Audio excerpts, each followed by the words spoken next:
Assalamualaikum warahmatullahi wabarakatuh. Ini podcast Good Voice Educational episode 2. Berbicara tentang komunikasi pasti tidak akan ada habis-habisnya.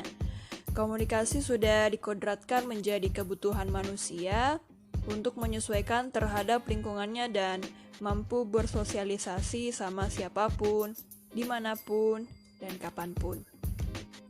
Baik, tema kali ini mungkin kalian bertanya-tanya, maksud dari si pemberi pesan dan si penerima pesan itu apa?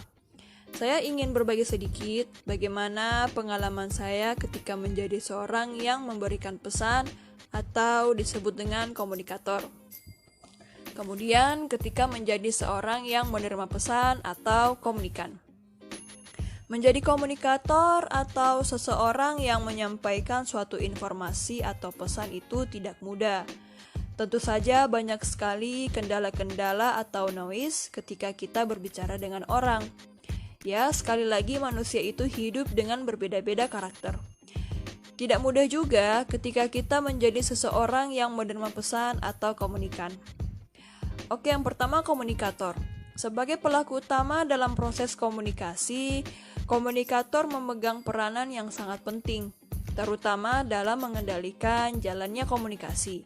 Suatu hal yang sering dilupakan oleh komunikator sebelum memulai aktivitas komunikasinya ialah bercermin pada dirinya.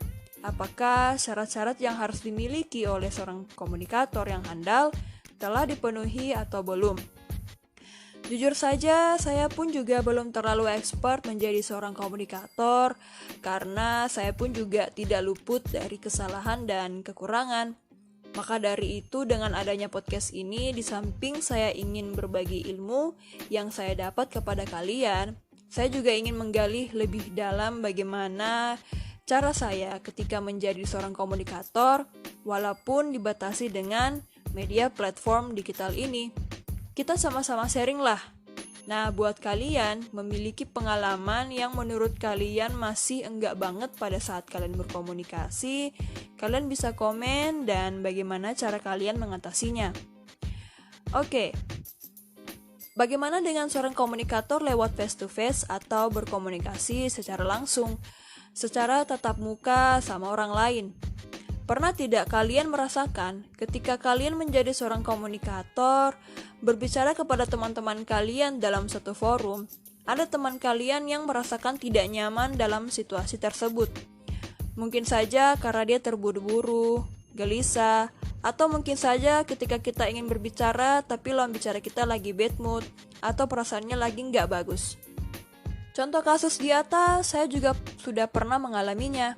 Ya, itulah kenapa saya katakan manusia itu berbeda-beda. Susah-susah gampang sih. Bagaimana solusinya? Ini menurut pengalaman saya dan beberapa buku, jurnal-jurnal yang pernah saya baca. Jadi, komunikator itu kita tidak boleh memaksakan kehendak atau bahkan mengintimidasi. Karena ketika dalam berkomunikasi, terkadang pesan tidak tersampaikan dengan baik dan respon lawan bicara kita juga tidak sebagaimana yang diharapkan. Satu contoh, ketika kalian melakukan problem solving atau pemecah masalah, terkadang solusi dari kita tidak sepenuhnya diterima dan lawan bicara kita juga tetap teguh dengan pemikirannya. Nah, bagaimanakah sikap kalian? Maka dari itu, tidak ada salahnya untuk membahas masalah tersebut di lain waktu atau memutuskan untuk melakukannya dengan cara masing-masing. Hargailah tiap perkataan, pemikiran, perasaan, maupun masukan dari orang lain, karena semua orang memiliki perspektif masing-masing. Solusi ini juga cocok untuk kalian yang pernah mengalami hal tersebut di kantor atau di dalam sebuah organisasi, atau bahkan pada saat diskusi belajar. Kredibilitas seorang komunikator menurut Profesor Hafidz Cangara bisa berubah bila terjadi perubahan halayak, topik, dan waktu. Artinya, kredibilitas seorang pembicara pada suatu tempat belum tentu bisa sama di tempat lain kalau halayaknya berubah. Maksudnya, saya kasih contoh. Di suatu perusahaan si A, menjadi seorang komunikator membicarakan tentang bisnis kepada kerabat kerjanya. Jika di tempat lain, misal di sebuah kafe, Karena halayaknya berubah, maka bisa saja topiknya berubah. Yang pasti kita selalu berhadapan dengan orang yang berbeda-beda. Timbul pertanyaan, jika tempatnya berbeda namun halayaknya tetap sama, apakah topiknya juga sama? Bisa ya, bisa tidak. Bukan hanya tentang halayak dan topik saja, tetapi persoalan waktu. Ya, pasti kalian sudah paham kan maksudnya? Ada juga semisal, tempatnya tetap sama, namun halayaknya berubah. Apakah topiknya juga akan berubah? Saya rasa kalian bisa menjawabnya. Seorang komunikator bisa saja menguasai topik tertentu, tetapi belum tentu dengan topik yang lain. Begitu juga dengan si A ini yang menjadi pembicara, yang tadinya memiliki kekuasaan bisa didengar oleh orang lain, tetapi ketika ia tidak berkuasa, orang lain tidak mau lagi mendengarkannya. Intinya, semua bisa saja menjadi komunikator, asal bisa berinisiatif untuk mengajak ngobrol duluan, karena komunikator adalah pengambil inisiatif terjadinya suatu proses komunikasi. Tahu apa yang harus dibicarakan, hambatan apa yang akan ditemui, serta siapa saja halayak yang akan menerima pesannya. Kita lanjut komunikan. Komunikan adalah pelaku yang menjadi penerima pesan. Penerima pesan biasa juga disebut dengan istilah halayak, sasaran, pembaca, pendengar, pemirsa, atau audiens. Penerima ini di dalam studi komunikasi bisa berupa individu, kelompok, dan masyarakat. Nah, ini nih menjadi tugas seorang komunikator untuk mengetahui siapa yang akan menjadi komunikannya atau halayaknya sebelum proses komunikasi berlangsung. Banyak aspek seorang komunikator harus mengenali komunikan atau halayaknya, seperti jenis kelamin, apakah laki-laki atau perempuan yang akan dihadapi, usia, pada siapakah kita ajak bicara, apakah masih anak-anak, remaja, ataupun orang tua, populasi, apakah jumlah halayaknya yang ada kurang dari 10 orang atau lebih? Lokasi, apakah mereka dari desa atau di kota? Bahasa, apakah mereka mengerti bahasa kita, bahasa Indonesia atau bahasa daerah? Nah, dari segi psikologisnya, mulai dari emosi, apakah mereka memiliki sifat temperamen, mudah tersinggung, sabar, pendiam, atau periang? Dan bagaimana perilaku komunikasinya? Apakah mereka suka berterus terang atau tidak? Bagaimana cara mengetahui aspek-aspeknya? Kalau ketemu dengan orang baru, kalian bisa bertanya-tanya saja, wawancara sedikitlah, misal, tinggal di mana, asal daerah mana. Kalau dia berasal dari daerah yang sama dengan kalian bisa memakai bahasa daerah yang sama juga. Tapi kalau tidak, cukup berbahasa Indonesia saja. Selebihnya cukup dianalisa saja sih sebenarnya, mulai dari ekspresi wajah, apakah dia orang yang easygoing, orang yang pendiam, kemudian dilihat dari penampilannya, apakah dia masih remaja atau sudah orang tua. Tapi kalau berbicara tentang usia, biasa hal ini menjadi hal yang sensitif untuk orang yang baru kita kenal. Usia menjadi kepentingan pribadi untuk orang-orang. Nah, kalau orang yang sudah sering ketemu sama kita, tinggal kita menyesuaikan. Buat seorang komunikan atau si penerima, kita tidak boleh egois. Kita harus saling bekerja sama kalau mau komunikasinya sukses.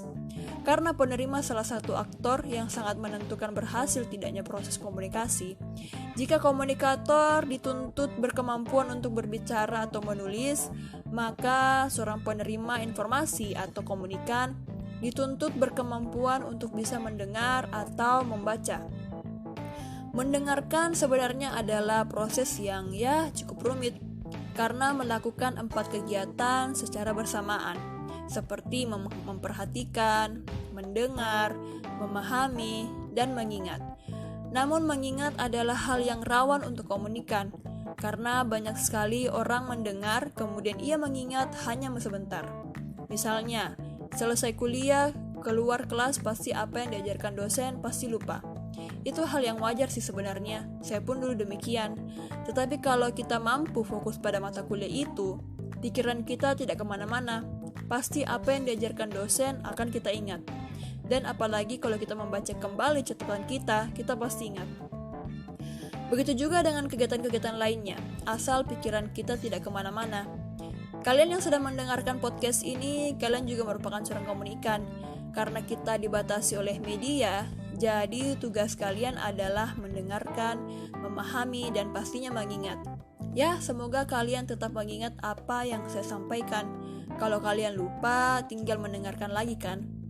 Lain halnya kalau orang yang bisa mendengar sambil mengerjakan sesuatu. Misalnya sambil menyetir mobil, main handphone. Orang di depan kita lagi bicara, kita main handphone. Main laptop, memasak, membaca buku sambil mendengarkan orang bicara, itu tergantung pada individual saja. Nah, bagaimana melatih kemampuan untuk mendengarkan secara efektif? James K. Van Vliet menyarankan untuk melihat kepada orang yang berbicara. Artinya, kita menghargai orang yang tengah berbicara di hadapan kita. Jangan sampai kita terusik oleh apapun. Kalau kalian bukan tipe orang yang mendengarkan sambil mengerjakan, usahakan untuk stop, dengarkan dan lihat mereka yang sedang berbicara. Kemudian arahkan badan kita kepada orang yang berbicara dengan kita. Itu menunjukkan kepedulian kita dengan mereka. Usahakan gunakan umpan balik ya, agar ia tetap berbicara. Sesekali nggak apa-apa kita mengatakan seperti, oh, iya, oh begitu, dan lain-lain. Kemudian ajukan pertanyaan bila perlu. Ini menurut pengalaman saya. Kalau saya sedang mengerjakan sesuatu, atau tidak terlalu fokus pada mereka yang sedang bicara, usahakan untuk bertanya seputar topik yang ia bicarakan tadi. Misalnya, tentang mata kuliah. Kita tidak perlu menanyakan alur cerita atau informasi yang ia bicarakan tadi, tapi tanyakan saja hal yang menyangkut mata kuliah. Itu akan membuat mereka merasa dipedulikan oleh kita. Nah, sedikit cerita dari yang pernah saya alami. Saya pernah mengajak ngobrol sama orang lain, tetapi ia tetap fokus dengan handphonenya. Ketika saya bertanya, dia tidak menjawab. Saking seriusnya, dia hanya diam membisu, menatap, dan mengetik di layar handphonenya. Nah, menurut kalian, apa yang harus dilakukan? Jika kita mendapatkan tipe orang seperti itu, berilah dia kesempatan. Jika menurutnya itu sesuatu hal yang penting untuk dilakukan, berilah dia waktu untuk fokus bersama handphonenya. Dan setelah itu, barulah kita menanyakan kembali. Dan kalau kalian berada di posisi seperti orang itu, usahakan untuk memberitahukan orang yang berbicara dengan kita bahwa ada hal yang penting atau darurat untuk dilakukan pada saat itu juga. Jadi kesimpulannya adalah, jadilah seorang komunikator atau seorang komunikan yang baik. Pasti komunikasi kalian juga akan baik. Usaha terus selalu belajar, saya pun demikian. Masih membutuhkan ilmu-ilmu baru untuk menjadi manusia yang berkomunikasi. Oke, kalau begitu mari kita akhiri topik di episode kali ini. Stay terus podcast Good Voice untuk ilmu-ilmu lainnya. Makin berilmu makin berakal, jangan pernah bosan jadi orang baik. Wassalamualaikum warahmatullahi wabarakatuh. Bye.